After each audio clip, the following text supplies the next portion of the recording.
Shalom again, family of the Most High Yah. Welcome to another Shabbat lesson entitled The Relevance of Torah, the Church Conundrum. We're continuing our discussion, and today's lesson is part 4. This lesson is sponsored by the House of Shiloh Ministries and is presented by Brother Andrew Bradley. Let's continue with the lesson. If there's nothing else on this one, let's move to the next one. We got some good stuff coming. All right, so it's my turn to read. Galatians 3:10 and 12. What did I have? Yes, it's my turn. For as many as are of the works of Torah are under the curse.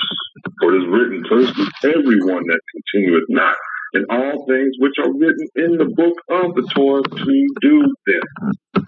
But that no man is justified by Torah in the sight of Elohim, because again, we can't justify ourselves because our flesh limits our ability to do so. It is evident. For the just shall live by faith. Isn't it convenient here that they don't use belief, they use faith this time, which is the correct word. And the Torah is not of faith. Oh, but they didn't use belief here as well. Because really, that's more what that should be. But the man that doeth them shall live in them. So for as many who live by Torah are cursed. My cursed question is, who's cursed? Who's cursed? Come on. All right? Who's cursed? And I know the next screen I talk about this some more. So Paul is pointing the audience out right now. If you simply live by the works of Torah, you are under the curses because you will fail to keep it all anyway, and thus will fall into sin. The curses were only for who? The Hebrews. Those who were delivered the Torah in the first place. This verse proves the audience of the letter to the Galatians. Period. Hard to argue that, because the next set of verses pointed out even further. All right? But no one is justified by Torah in the sight of Elohim. That is true, because we know that we can't justify ourselves because we couldn't pay the price. That's why he says that. Because we all failed to fulfill Torah in the first place, which was to not sin, to live according to his will. For the justified shall live by obedience, belief in Yahusha, and obedience. And the Torah is not practiced by faith. Now, this is where they're wrong. Faith is obedience, right? But what he's trying to say here is that you don't need faith to practice Torah. You can simply just do it. You can do what it says and so on. You don't need to believe, to have faith to do it, he's saying.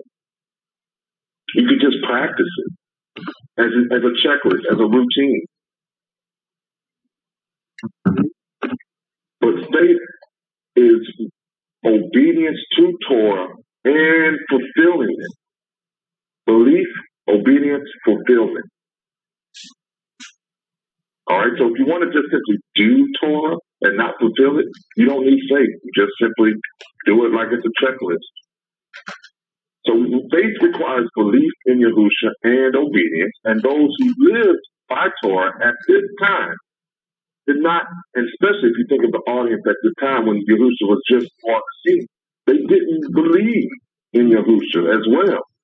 So Paul is making the distinction here by stating that justification by simply doing Torah will not work. Salvation or justification is both belief and obedience. Therefore, the old way of the law, the old way of the letter that we talked about earlier, will not suffice. See, it ties in. Paul has never stopped thinking and talking the same way. It is stated that a man that obeys Torah lives by doing what is in Torah, which requires no faith. You just do it, right? You can just do it.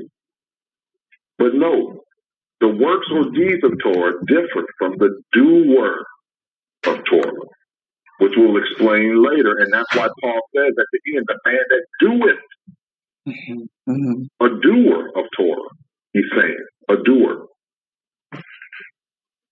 Now, Paul simply makes it clear that faith is required, and that a man who does Torah has to live in them completely. So let's look what live in them meant. And this is specific to this verse. Live, thou, G2198, to enjoy real life, to have true life and worthy of the name. Active, blessed, endless in the kingdom of Elohim. Wow. What you think he's talking about? If this is the result of do with them, right? Of do with them, then later on we're gonna need to understand what do with means. So the man that do with them enjoys real life, has true life, and worthy of his name. What you think about that? Yes.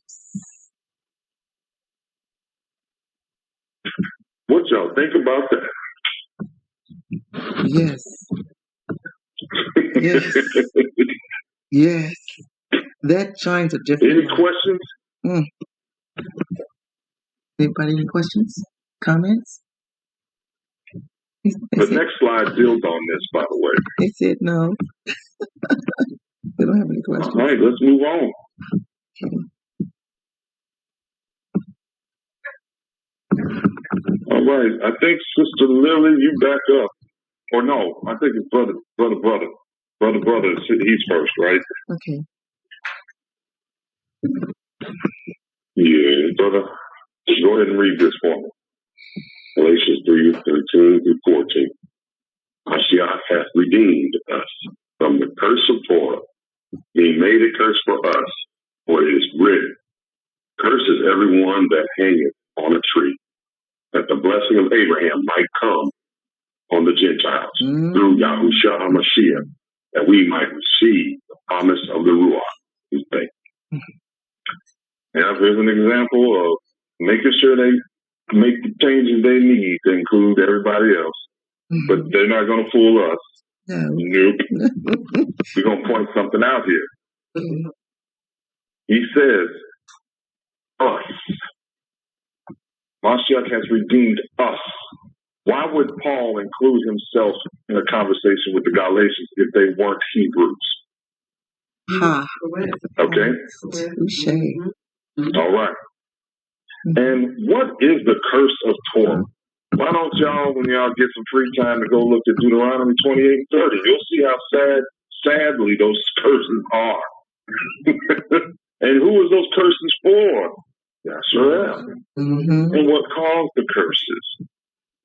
Sin, which leads to death. And who does Yahusha save? We know he saved his people. It's in the Messiah.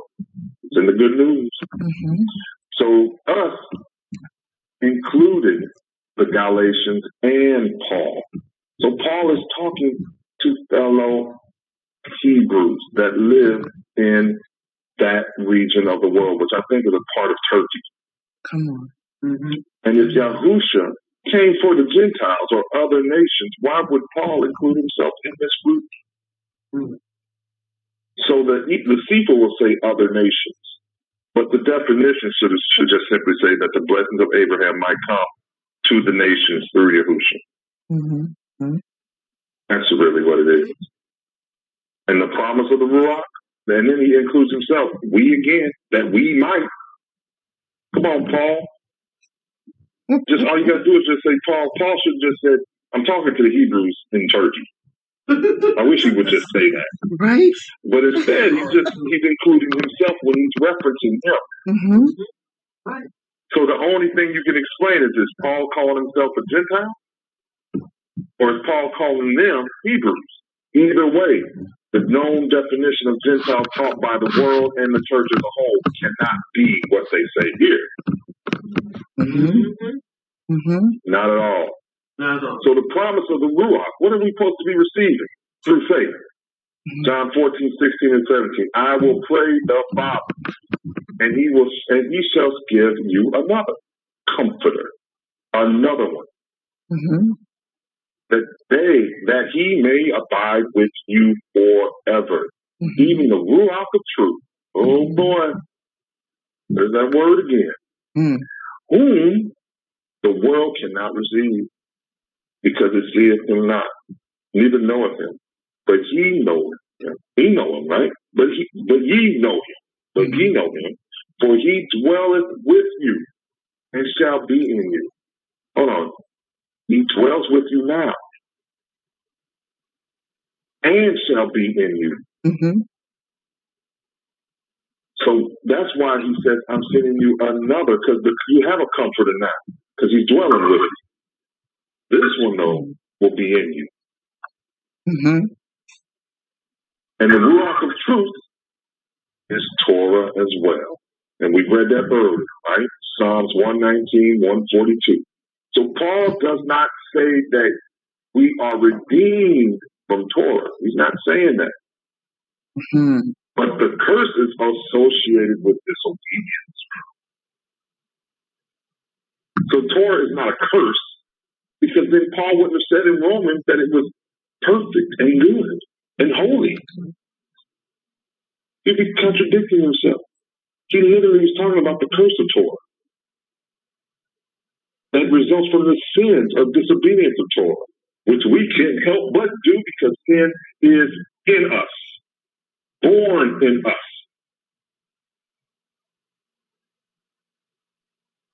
So again, in the church conundrum, this does not mean no law of Yah. Is that clear with everybody? Yes. All right. Let's move on then. Let's move to the next slide. I do have a comment I'd like to make, though, if I can. Yes, go ahead. It says Mashiach has redeemed us from the curse of Torah. I want to point out that it would be impossible. It would be impossible to redeem us from the curse of Torah or from the curse of the law if the law did not exist. So if there's no law, right? If there's no law, then the redemption, the redeeming from the curse of that law is not valid. It's not necessary either. Right? That's those little things. That's wonderful. I'm sorry, I didn't mean to interrupt you, but I like that, because that's that small thing, the small detail. If Mashiach has redeemed us, then in fact there must be a law. Exactly. There would be no redemption needed if there was no law. Correct. It didn't say he did away with the law. It just says he redeemed us from that law, which means the law still remains. The law remains. Okay, and we have a question here also by Sister Lily. I have a question. Mainly for me, because I'm still pretty new for reading and everything, but in John 14:16-17, who is saying that he's going to pray, and what does it mean to give you another comforter? The comforter is the Ruach. It's the Spirit of truth. It's the one that's going to guide you through your salvation, through your process of justification. That's the one that guides you through all truth, right? It's the Ruach HaKodesh. But he's saying, I'm going to give you another one, because while he's here, there's no need for him, because I'm here. Can you imagine having the Mashiach sitting in the room with you? You think you need anybody else? You don't need anybody else. He's right here. Right. The great teacher, the great mediator is sitting right next to you. You don't need another comforter. But he's telling his disciples, I'm about to go. In fact, I need to go. Because I got to send you your comforter that's going to be here forever with you, in you, to help you through your salvation, because you're going to need it. Because they had problems with the Messiah sitting next to them. They had problems doing right. That's true. Think about how many times he had to question his own followers, his own disciples. Mm-hmm. Get that help. They struggled with their flesh, with him standing right beside them. So he knew we needed help to get through this. Even though he redeemed us from our sins, without the Comforter, we won't make it. We will not make it. We were still doomed. We needed that help. After the price was paid, we still needed help. So that's why he said he'd bring another Comforter. Does that make sense? Does that answer it? Yes, thank you. Okay, good. Anybody else? We have a comment here. Another comment. Okay, go ahead. So Yahusha himself was the first comforter, and then he carried the Ruach inside of him. So that in order for the Ruach to come, he had to leave, so that the Ruach could come, because the Ruach was inside of him. So the only way to release, the only way for anybody to release their spirit is to die. Correct. Even now, we have to die to our flesh to release the righteousness that's in us, which is the spirit of righteousness. So in order to release the Ruach, he had to die. So that's why he said, when I leave, another one will come. And he could not come until he leave. And when he was in his body, he was one place, he was in a body. But once he was freed from that body, his Ruach can be anywhere, anytime. Mm-hmm.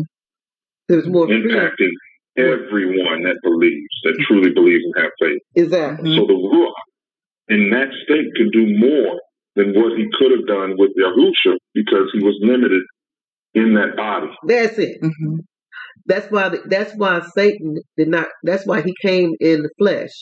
Because if Hasatan had recognized who he was, he would not have killed him. Because what did he do? He brought judgment on himself by killing a man that was innocent. Yeah. Mm-hmm. And also, he also knew that when he killed him, what would be released. So he would have left all that goodness and all that Ruach in that body, and not allowed him to die. Probably would have resurrected him if he could have, had he known what he was doing at the time. It was too late, though. Yeah. Yep. So that's correct. Mm-hmm. Mm-hmm. Well, do you have anything else? I agree. 100%. Anybody else? Anybody else to say? I want to make one more comment about the question that Sister Lily asked. Good question. When it says, he shall give you another comforter. I just want to expound a little bit on that word comforter, right? It's G, the Strong's number is G3875. It has been taught in certain areas that the comforter is, the Ruach is going to come and comfort you and make things comfortable for you. But I want to highlight that this English word comforter has nothing to do with your comfort. This is Yahusha saying, I am going to send to you another that's going to be a mediator, not a mediator, an intercessor, someone who is going to help you to be obedient, right? An advocate. So this one that's coming, that English calls them a comforter, is really an advocate for the Father, right? And it's going to help us to do what Yahusha was asking us to do and demonstrating for us to do, right? While he was here. And when he leaves, this comforter is going to continue that work. So it's going to be a comfort to us in a way, because that means that we are at peace with Yah, and that his wrath is not upon us. That's where our comfort comes from, not being comfortable in this world. So the word comfort, this English word comforter, is sort of misleading until you look into the Greek, or even more so the Hebraic understanding of what is being said. I'm sending an advocate. I'm sending some help for you that's going to help you to continue to walk in alignment with Torah and not contrary to it. Right? Okay, Brother Andrew, that's all I wanted to say. You're welcome. You're welcome. I agree with you 100%. 100%. Let's go ahead and move to the next one. And Sister Lily, you'll read, please.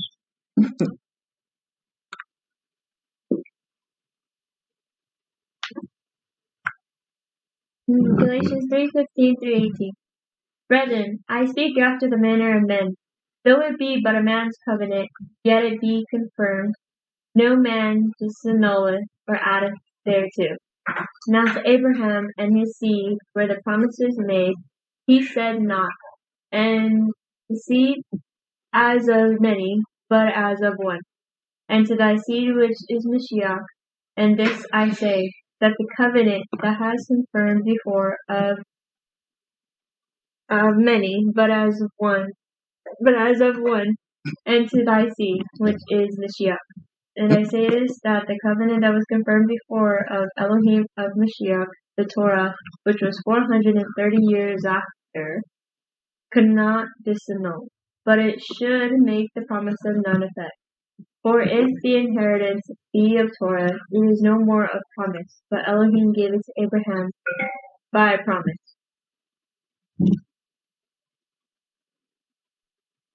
All right. There's a lot here. Mm-hmm. There's a lot in there. So, in Abraham, Yah promised that his seed, a single seed, that's what Paul is saying. He didn't say as to seeds, plural.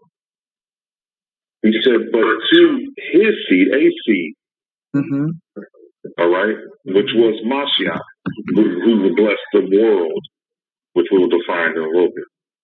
And this, I say, that the covenant that was confirmed before of Elohim of Mashiach, the Torah, which was 430 years after that, after he confirmed that seed was going to be coming to him, of him, through him, cannot disannul, that it should make that promise to Abraham none effect. For the inheritance if the inheritance be of Torah, it is no more a promise. But Elohim gave it to Abraham by promise. So Paul is speaking of how the Torah did not interfere with the promises, and the promise does not interfere with Torah. Mm-hmm. Even though the Torah was delivered 400 and something years, 430 years after the promise was given to Abraham, it didn't change the promise. The seed still came, Mashiach. Mm-hmm. And that's what Paul is really saying, that now he already confirmed that Torah is relevant. And he's also saying just because the promise of salvation came through the seed of Abraham, it did not disannul what was committed or covenant, like any man. He was saying, just think about it. If we have a covenant or a contract with man, and it's confirmed, no one can change it or get to it or get rid of it or anything. If that's the case with man, how much more the promise that he gave to Abraham? So if so, why would the arrival of the promise remove the relevance of Torah? If Torah does not eliminate the promise, then why would the promise eliminate Torah? So what is the promise? Also, there's more than that. The promise is also, he gave Abraham more than just that seed, right? He says, and I will make of thee a great nation, and I will bless thee and make thy name great, and thou shalt be a blessing. And I will bless them that bless thee, and curse him that curseth thee. And in thee shall all families of the earth be blessed. Boy, does this get jacked up in our English translations, because they don't want you to know the truth. And goy, which was discussed before, was the Hebrew word for nation, referencing Abraham. But wasn't this used for Gentile as well? It was. But in this verse, it says it's referencing Abraham. So how can a word that references Abraham be a word that references Gentile? It doesn't make sense. And then they try to argue, well, Abraham came from a Gentile, but that's a whole other story, right? We know that's not true, but that's what they'll try to argue. So let's look at the word families. Mishpachah. Yes. All right?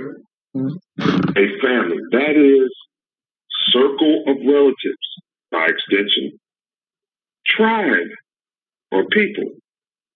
Does this mean all families of the earth? No. I'm going to say that sternly. No. It's very specific. It's specific. And then earth, Adamah, which can mean soil. But specifically, we have to look at the Hebrew word for this, because that's the author is the Hebrew word. We're not going to look at the Greek, because in Greek, earth means globe, earth means the world, earth means all the people in it. But to a Hebrew, it never meant that. Not in the text or in the conversation, no. It means country, earth, ground, husbandry, land. It meant specific region. All right? It meant a particular land. The most likely definition here is a particular land, not the entire planet. So restating the ending text, all your tribes in your land will be blessed. So the inheritance referenced the kingdom to come. That's what he was saying. That's the inheritance. And if Abraham was given the promise, and the seed that was promised came through the 12 tribes, specifically Judah, who does the inheritance belong to then? Who is salvation for? Israel. Paul said it through here, all through these verses, and the world don't want to accept it. But that's what this means. That's what this means here. Mm-hmm. So the kingdom, since we know Torah can't justify us, that's why the inheritance can't come through Torah. And you can't get into the kingdom unless you get justified. And the only way you can be justified is through your faith, obedience to Torah, your faith in Yahusha, obedience to Torah. It's a combination of things. But that's when you get your inheritance, because I don't give a care how much Hebrew you are. If you're not obedient, you're not getting into that kingdom. Correct. Because who's standing at the door of that kingdom? Yahusha's Mashiach. Mm-hmm. He is the way, right? Mm-hmm. There we go. Any questions, comments? I have a comment, please. Okay. It says in the book of Acts, chapter 1, verse 6, when they therefore were come together, they asked of him, this is the disciples speaking to Yahusha, right? They asked of him, saying, Adonai, will you at this time restore again the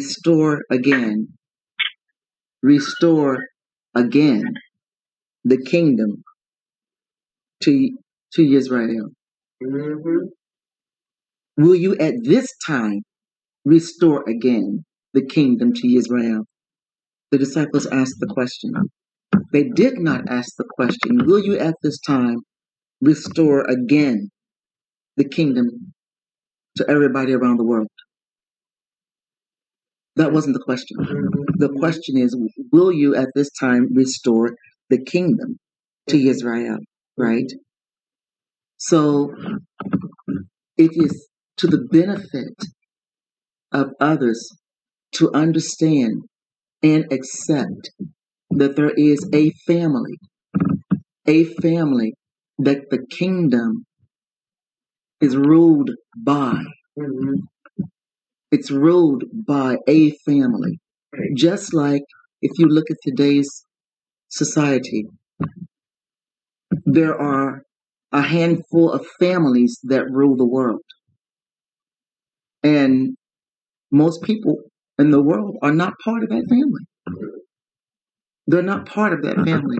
And they do not sit at the board of those families. And they keep the power within the family.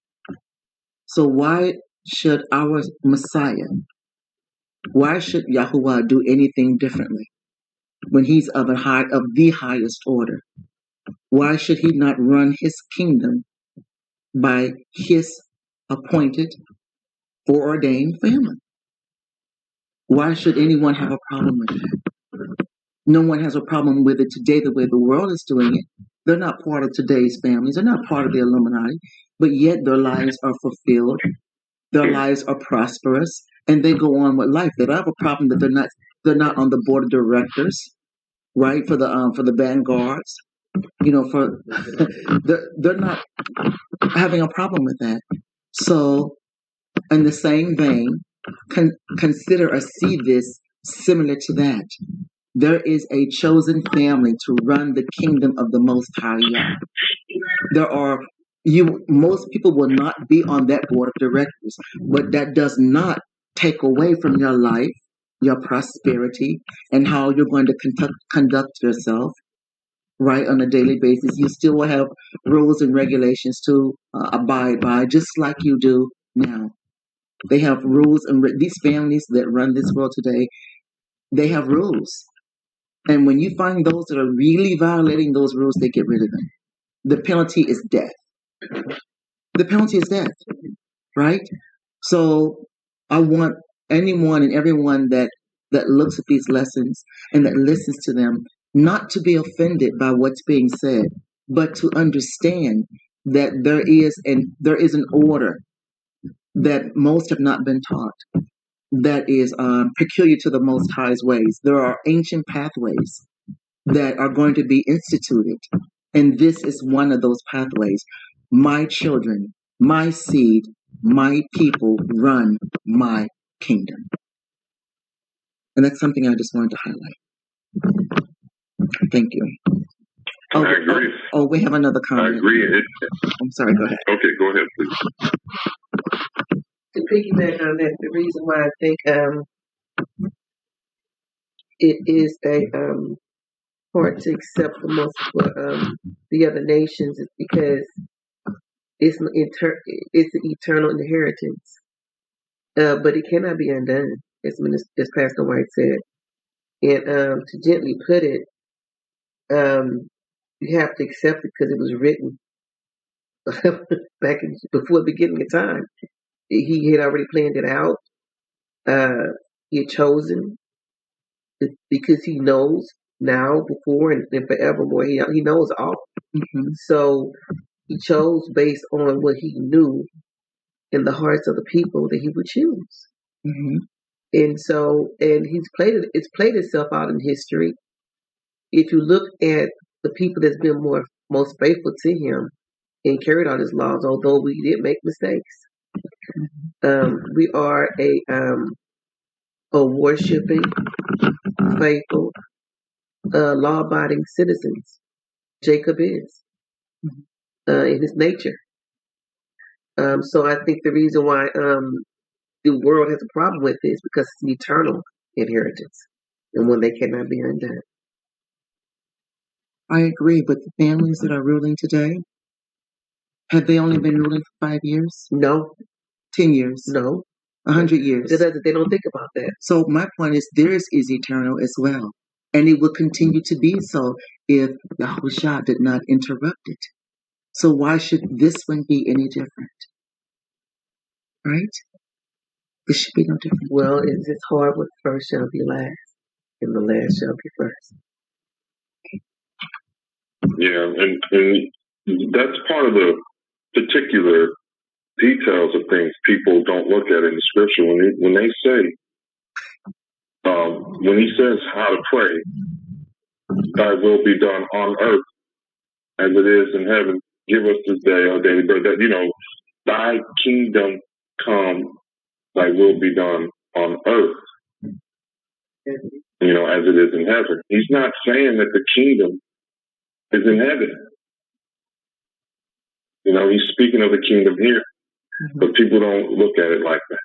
We go by what we've been told a lot of times when we grow up, but it's like with a parable, of drinking of milk. You should be able to wean yourself sooner or later off of that milk. Mm-hmm. But we don't get off that milk. That's the problem we have in the church. We think we're off of it, but we're not off of it. Mm-hmm. Anybody else? We got about 3 more slides. We're going to do 3 more slides, and I think that'll be it for today. I think, Billy, you'll be our next reader, please. Yes. Okay. Galatians 3:19-23. Wherefore then serveth Torah? It was added because of transgressions, till the seed should come to whom the promise is made. And it was ordained by angels in the hand of a mediator. Now a mediator is not a mediator of one, but Elohim is one. Is Torah then against the promises of Elohim? Elohim forbid. For if there had been a Torah given which could have given life, verily righteousness should have been by Torah. But the scripture hath concluded all under sin, that the promise of faith of Yahusha HaMashiach might be given to them that believe. But before faith came, we were kept under Torah, shut up unto the faith which should afterwards be revealed. All right. So, Paul said a lot here again. So let's try to talk through this. Okay? So the Torah was added because Adam sinned, right? From the very beginning, the first fall. So till the seed, Mashiach, came, to whom the promise was given. Us. And the Torah was delivered by angels to the mediator, our first mediator, Moshe. But the mediator doesn't just represent one person. He represents us all at that time, for he's doing another correlation. He's comparing again. So let's look at the definition of a mediator. Is to reconcile the differences between two parties. Therefore, if Torah was delivered via a mediator, you got to use thinking, common sense, who shares the interests of Elohim, would Torah be against the promises of Elohim? No. And if no, then why would the promise annul Torah? Doesn't Torah, if it's in the hand of a mediator who expressed the interests of an Elohim, wouldn't that Torah also be within the interest or aligned to the same interest? That would make sense. So why would the mediator have the Torah in the first place? Again, thinking through this helps you understand that Torah is absolutely essential. It's not going anywhere. And before the promise of faith in Mashiach was fulfilled, we were kept under Torah.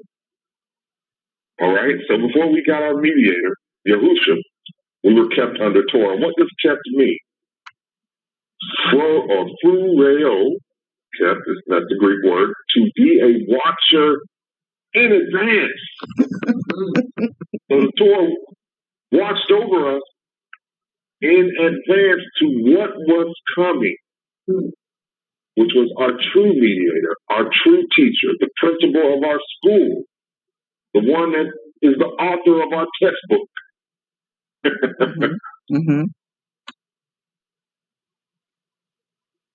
So it protected us and kept us. So the Torah came in advance of the promise, a watcher, a keeper till Yahusha came. Now let's look at the word life. Now this sounds contradictory because Paul will tell you that the Torah is life. But then he says here, if there had been a Torah given which could have given life, it sounds contradictory. But the word life can create confusion, but if you understand who is life, it will line up with Paul's conversation. So we already talked about these verses. We talked about John 14:6. And he says, I'm the way, the truth, and the life. All right? We also know that John 1:14 says, and the word was made flesh. And we know that Psalms 119 and 142 says, thy righteousness is everlasting. Thy Torah is the truth.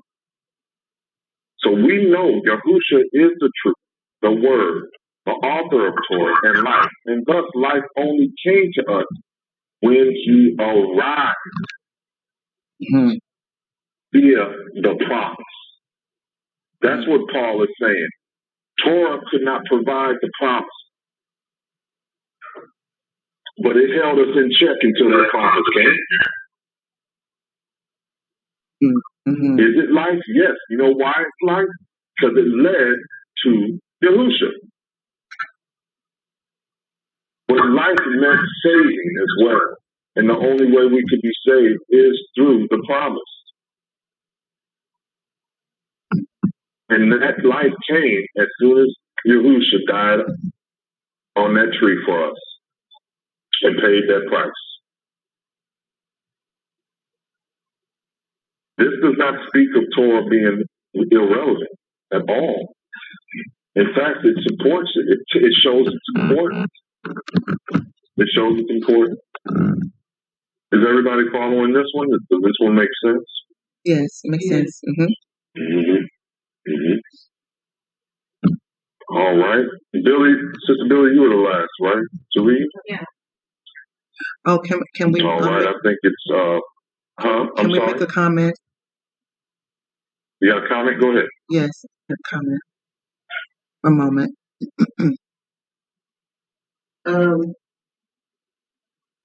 For faith came was ordered by the law. So the law of sin and death protected us, as well as the law and sin and death protected us. Because we were allowed to let the animals took our place and died as a sacrifice for the sin. So something still died. So it was that's how it guarded us from death.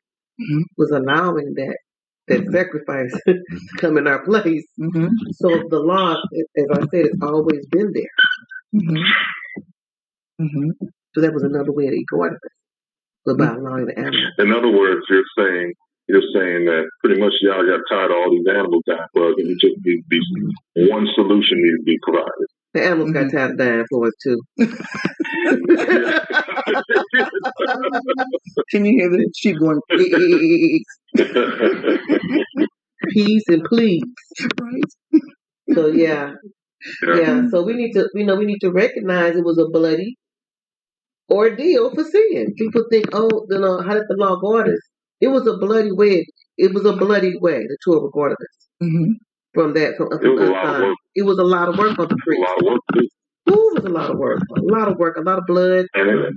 A lot of death for the animals. It wasn't like you just went into the temple and cut an animal's throat and just walked out. No, there was a method, and you need to obey that method so that the priest could live, or was some more blood going to be shed on the altar. Yeah, I know that's right. That's why they tie ropes around those priests. Yeah, exactly. You better follow that process. And all right. Anybody else? One more comment on this life and death issue. Another reason why. Let me rephrase that. I would just like to confirm. That's what I want to say. Confirm what you said. That the law kept us till the promise came. The purpose of being kept for the promise until the promise comes is so that you could have access to it. Have access to the promise. The law kept us until the promise came, not to get rid of the law, but to preserve us. Exactly. To preserve us so that when the promise comes, we could access that promise. Because go ahead. Yes, I'm sorry. Go ahead. No, please go ahead. I was going to say that feeds right into what Yahusha said, is that no one could come unto him unless they have learned of the Father. And that was through Torah. So Torah's job was not just to, provide the law to pay the price for the sin we were committing, but it taught his will. Correct. Because even with the price paid, you had to know his will. You had to know how to live righteously. One last piece, please. In Galatians chapter 4. In Galatians chapter 4, we read, beginning in verse 4, it says, "But when the fullness of the time was come, Yahuwah sent forth his son, who was born of a woman and subject to the Torah." I'm reading from a different book, so if you see it a little differently in your KJV, this is why. So let me read it again. "When the fullness of the time was come, Yahuwah sent forth his son, who was born of a woman." And some people's books may say and under the law, but mine is reading and subject to the Torah. And verse 5, to redeem them, not the world, them that were under Torah. The whole world wasn't under Torah because the world didn't have Torah, because it was only given to one people, right?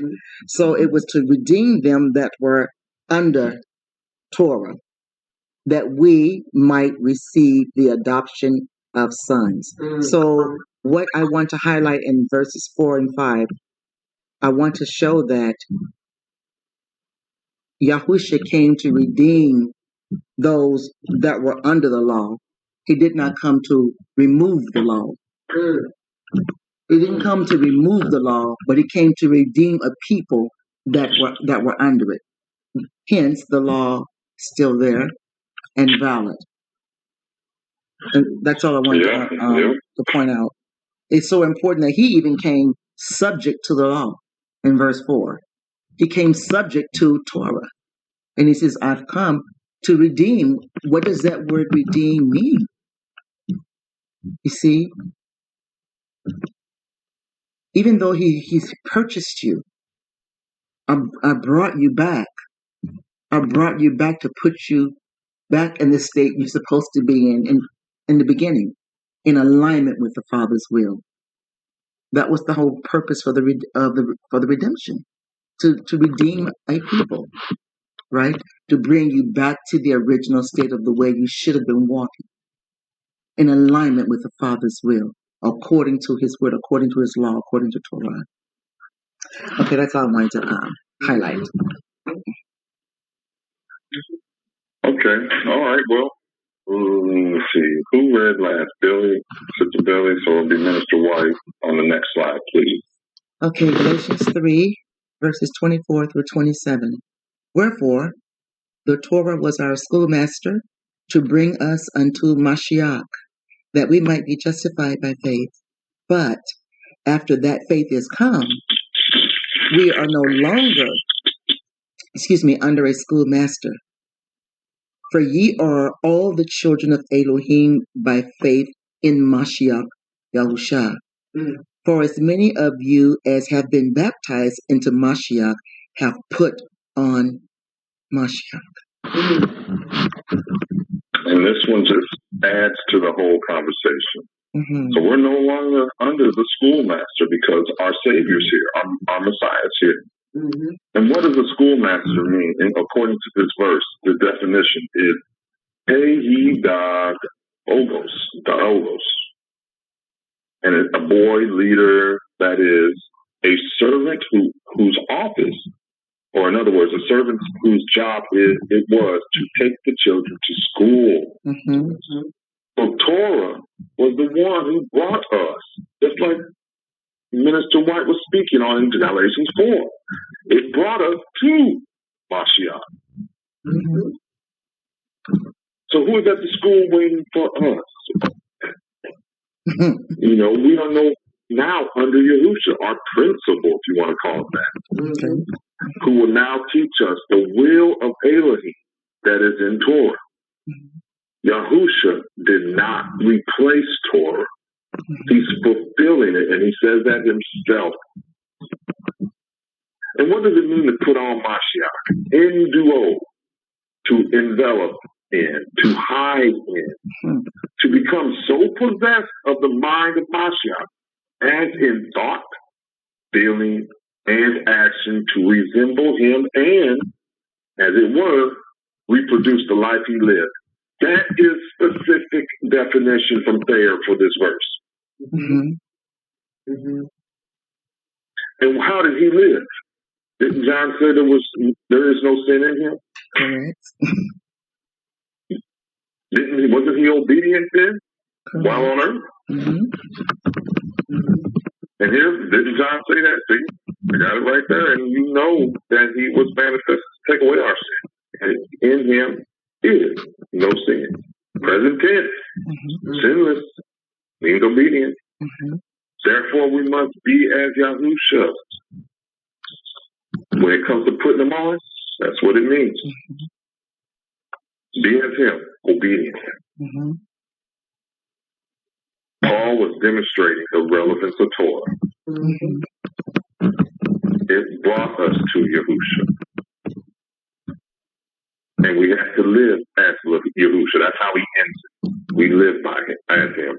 And we know he was obedient. Mm-hmm. So this does not nullify, disqualify, or kick it out the room. The law of Yah. It doesn't do that. Mm-hmm. Any questions on this one? I'd like to make a comment on 1 John 3:5. Mm-hmm. He says, "You or ye know." He has to be talking to someone other Yep. than Yeah, I thought about that too. Yes, he says, "So ye know that he was manifested." I'm going to rephrase it now, to take away our disobedience. That's what the sin means. To take away our sins. So who's he talking? Exactly. Who he talking to? You see, he's talking to the ones who were given the law and are in violation of the law. So he says, "I came to take away your disobedience." How am I going to do that? By fulfilling the law. What does that look like? I'm going to teach you how to live it. I'm going to teach you how to walk this out. I'm going to show you, I'm going to demonstrate a lifestyle of walking in obedience. So this is how Yahusha is saying, this is how I'm going to take away your sin. By demonstrating how you are supposed to live. It's not a religion, it's a lifestyle. I'm going to demonstrate it. I'm going to demonstrate it for you. And when you see how I'm doing it and you follow my footsteps, now I've redeemed you from the curse of the law because I've shown you how to escape it via obedience to Torah. Yeah. Right? You understand what I'm saying, right? Okay, that's all I want to say, Brother Andrew. No, I agree with you. In fact, I point that out, I believe, later on. Same thing. Phenomenal. He was our example.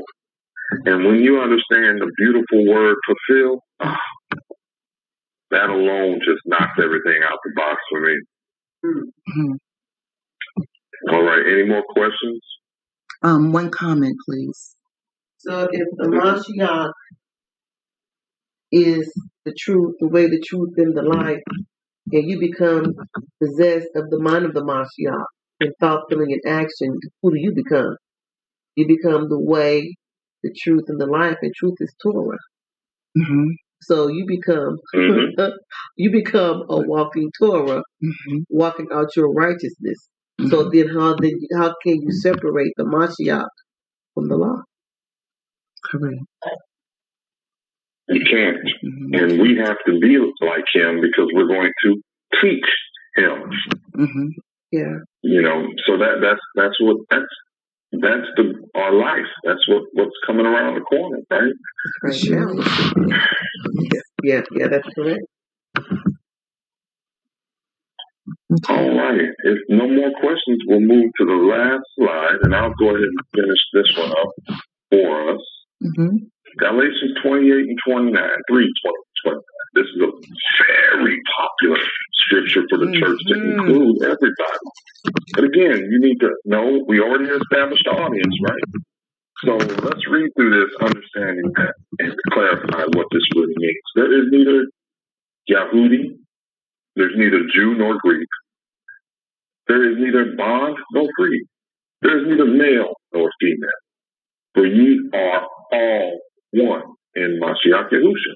And if you be not Mashiach, then are ye Abraham's seed and hires according to the promise. So Paul established the audience back when we were talking on slide 32 and 33. And that's, it was Greece. I was thinking Turkey, but it's the region of Greece. So Paul already made sure that you understand he's talking to Hebrews. And Paul compares faith in Messiah, another comparison that he does, against being a seed of Abraham. Paul states that being born a Yehudi or being born in Greece, not a Greek. All right?